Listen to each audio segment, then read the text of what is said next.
Master সাহেব, আপনি এখানে বসে আছেন আর আপনার আমি কই কই খুঁজতেছি। কি হয়েছে আপনার? কয়টা দিন ধরে অফিসে যান না?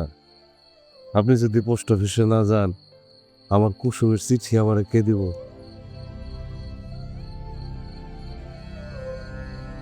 কুসুম চিঠি দিচ্ছে। হ্যাঁ, কুসুম চিঠি দিছে? কখন?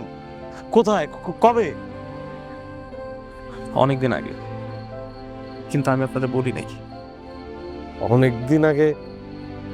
আপনি মনে বলেন নাই কেন স্যার? ভাই, আমার ছোটবেলা থেকে চিঠির প্রতি অনেক দুর্বলতা ছিল। এই কারণেই হয়তো আমি এত ভালো ভালো চাকরি ছেড়ে এই জায়গায় এসেছি কাজ করতে।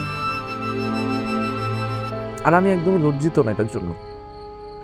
ওই দিন যেদিন কুসুম প্রথম চিঠি পাঠাইলো, আমি আপনার খুঁজছিলাম, কিন্তু চিঠি যখন আমি খুলে পড়া শুরু করলাম, তখন আমার মধ্যে কি জানি ভাই একটা হইল। আমি চিঠিটা আপনার পক্ষ থেকে তখন পড়ি নাই, আমি নিজের জন্য তখন চিঠিটা পড়ে ফেলছি। এরপর থেকে ওই চিঠির যত উত্তরই আসছে, ওই উত্তরে আমি আমার নাম পলাশ লিখে দিচ্ছি।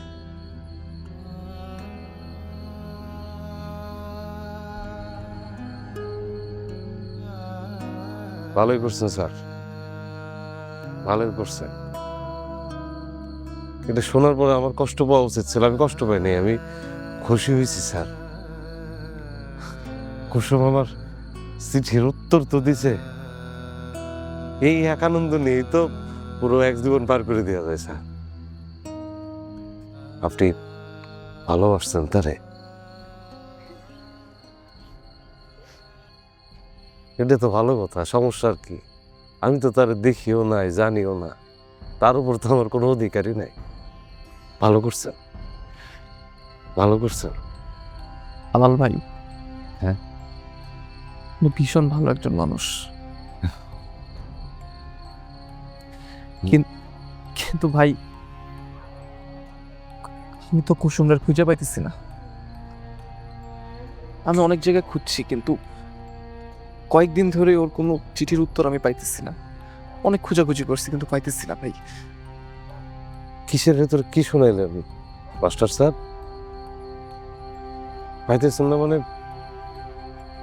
আপনি ওনার ঠিকানায় যোগাযোগ করছেন?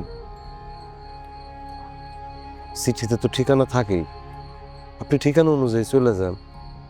প্রেমের জন্য মানুষ কত কিছু করে, কত জায়গায় যায়, আর আপনি সামান্য ঠিকানা ধরে খুঁজে বের করতে পারবেন না?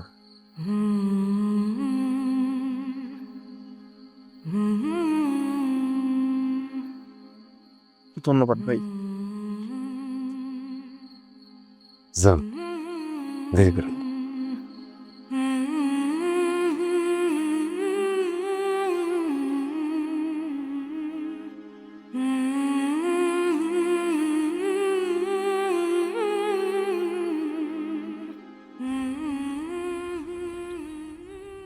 বাড়ি থেকেও আসছেন? কে?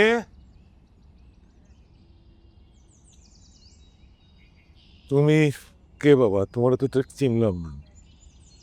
আমি পলাশ। পলাশ,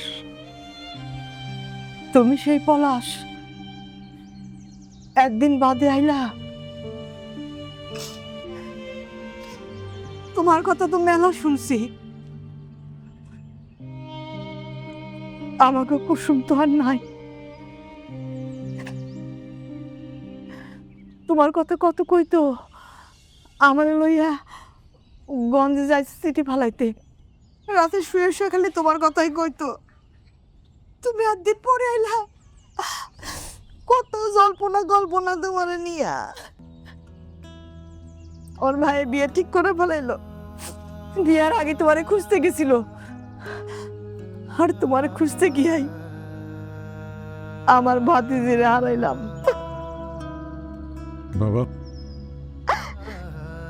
আমার কাছেও তোমার বিষয়ে কিছুই বলে না, আমি কিছুই জানতাম না। ওর মতেই আমি তার একটা বিয়ে ঠিক করছিলাম। আমার সিদ্ধান্ত সে মাইনে নিতে পারে নাই বলে তোমারে হয়তো খুঁজতে গেছিল, আর তোমারে না পাই আর ফিরে আসার পথে মায়াটা আমার